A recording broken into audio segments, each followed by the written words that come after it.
In this episode, we look at the Identity and Access Management (IAM) Lifecycle, which is the full journey of an identity from the moment access is requested to the moment that access is removed. This topic matters because security is not only about stopping outsiders at the edge of a network. A lot of risk comes from accounts that have too much access, accounts that stay active after someone leaves, or accounts that were created without enough confidence in who the person really is. IAM is about making sure the right person, device, or service gets the right access at the right time for the right reason. When that life cycle is handled carefully, the organization reduces mistakes, limits damage, and makes everyday access easier to manage. Before we continue, a quick note. This audio course is part of our companion study series. The first book is a detailed study guide that explains the exam and helps you prepare for it with confidence. The second is a Kindle-only ebook with 1,000 flashcards you can use on your mobile device or Kindle for quick review. You can find both at Cyber.Me in the Bare Metal Study Guide series. Provisioning is the process of creating an identity and giving it the access needed to do a job. When a new employee, contractor, vendor, application, or service needs to use organizational resources, something has to create the account, assign permissions, and connect that identity to the right systems. Provisioning should not be treated as a casual setup task, because the permissions granted at the beginning often shape what that identity can do for a long time. A well-managed provisioning process usually depends on a request, an approval, a role or job need, and a record of what was granted. The goal is not to give every new identity broad access just in case it becomes useful later. The goal is to provide enough access to work safely without opening unnecessary doors. Identity proofing comes before or during provisioning, and it answers a basic but critical question. How does the organization know this identity is tied to the right person or entity? For a person, identity proofing may involve checking official records, employment status, contractor agreements, manager approval, or other trusted evidence. For a service or application, it may involve confirming ownership, purpose, system relationship, and business need. The strength of identity proofing should match the risk of the access being granted. A person requesting access to a public training portal does not require the same level of proof as someone requesting administrative access to sensitive systems. Weak identity proofing creates risk because an organization may give access to someone who should not have it in the first place. Permissions define what an identity can do after it has been provisioned. A permission may allow someone to read a file, change a record, approve a transaction, manage a system, view sensitive data, or create other accounts. Permissions are powerful because they translate trust into action. If permissions are too broad, a simple mistake or compromised account can cause far more damage than necessary. If permissions are too narrow, people cannot do their work and may look for workarounds. Good permission management tries to balance security and usability. The common security principle here is least privilege, which means giving an identity only the access it needs to perform approved tasks. Least privilege is not about making work difficult. It is about limiting unnecessary risk. Access requests provide a controlled way to ask for permissions. Instead of someone informally asking a coworker to add access, a formal request process captures who is asking, what they need, why they need it, who approved it, and how long it should last. This record matters later if someone asks why an account had access to a system or why a sensitive action was allowed. Access requests also help separate responsibility. The person requesting access should not always be the only person deciding whether that access is appropriate. A manager, system owner, data owner, or security reviewer may need to approve the request depending on the sensitivity involved. This keeps access from becoming a collection of undocumented favors and old assumptions. Role changes are one of the most common points where IAM lifecycle problems appear. People move between teams, take on new duties, support short-term projects, or receive temporary responsibilities. When their work changes, their access often needs to change too. The mistake many organizations make is adding new permissions without removing old ones. Over time, this creates access creep, where an account slowly collects more permissions than the person actually needs. Access creep can be dangerous because an attacker who compromises that account receives all of those accumulated permissions. It can also create internal risk when someone can perform actions that no longer match their role. A good lifecycle process updates access when responsibilities change, not only when someone first joins. Deprovisioning is the process of removing access when it is no longer needed. This may happen when an employee leaves, a contractor finishes work, a vendor relationship ends, a service is retired, or a temporary project closes. Deprovisioning needs to be timely because every unnecessary active account is a possible entry point.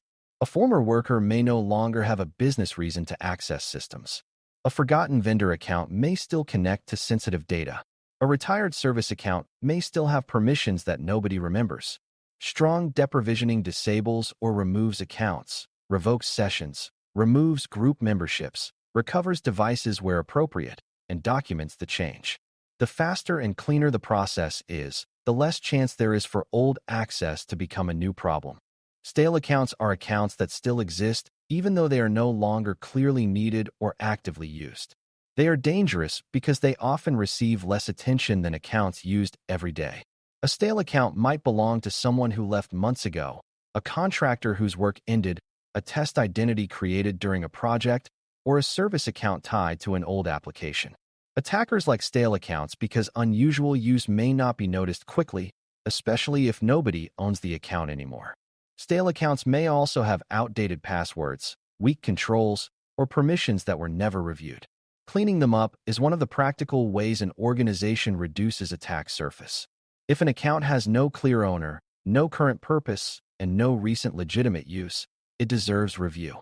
Privileged access needs special attention throughout the lifecycle because privileged accounts can change systems, access sensitive data, or control other accounts. Provisioning privileged access should require stronger approval and clearer justification than ordinary access.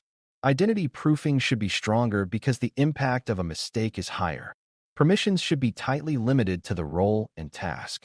Deprovisioning should happen quickly when privileged access is no longer needed. Privileged access should also be reviewed regularly because these accounts can do more damage if misused or compromised. A normal user account might let an attacker read some data or send messages. A privileged account might let an attacker disable controls, create new accounts, change logs, or reach many systems. That difference is why lifecycle management becomes even more important for high-impact access. Service accounts are another important lifecycle concern because they are used by applications, scripts, systems, or automated processes rather than by a person sitting at a keyboard. A service account might allow an application to connect to a database, a backup system to read files, or a monitoring tool to collect data.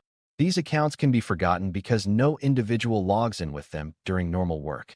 They still need ownership, documented purpose, appropriate permissions, secure credentials, and deprovisioning when no longer needed. A service account with broad permissions can become a serious risk if its credentials are exposed. The organization should know why the account exists, what it can access, who owns it, and what would break if it were disabled. That knowledge makes safe management possible. Reviews and recertification help keep the lifecycle accurate over time. An access review asks whether current permissions still make sense. A manager may review access for direct reports. A system owner may review who can use an application. A data owner may review who can see sensitive information. The point is to catch access that was once valid but is no longer appropriate. Recertification means formally confirming that access should continue. This is especially useful for privileged access, sensitive data, third-party access, and systems that support important business functions. Reviews should not be treated as a rushed checkbox activity. They are one of the few chances to compare actual access against current job needs. When done carefully, they reduce access creep and strengthen accountability. IAM Lifecycle management also depends on coordination between teams. Human resources, HR, may know when someone is hired, transferred, or terminated. Managers know what job duties a person has. System owners understand what access their systems require. Security teams understand risk, policy, and monitoring needs. Information technology teams often carry out the account changes. If these groups do not share accurate information, access can be late, excessive, or left behind. For example, if HR records a departure but the access team is not notified, an account may remain active. If a manager approves broad access without understanding the system, permissions may exceed the job need. Good lifecycle management is not just a technical control. It is a business process that depends on clear ownership and timely communication. Monitoring supports the IAM lifecycle by showing whether access is being used in expected ways. Logs can show successful sign-ins, failed attempts, permission changes, new account creation, group membership changes, password resets, and unusual access patterns. Monitoring can help identify stale accounts by showing accounts with no recent activity.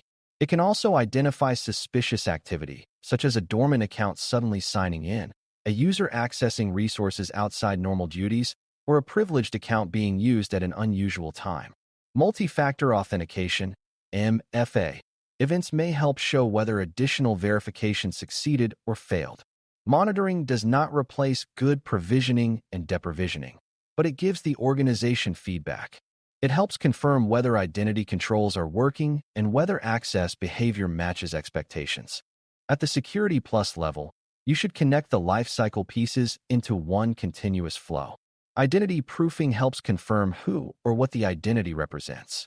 Provisioning creates the account and assigns initial access. Permissions define what actions are allowed. Access requests and approvals create a record of why access was granted. Role changes require updates, so old access does not quietly remain. Reviews and recertification help confirm that current access still makes sense. Deprovisioning removes access when the business need ends. Monitoring helps the organization notice suspicious use, stale accounts, and unexpected changes.